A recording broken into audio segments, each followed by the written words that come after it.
So I was just messing around in OpenAI, a little bit in P5.js, and I managed to get OpenAI to create the code for a fully, completely functioning tic tac toe game, start to finish, all the graphics, the rules, dialogue, goals, completion, it resets, everything. It's so great.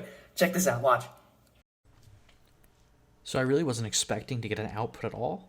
The fact that I did, and the fact that it worked. Wow, really.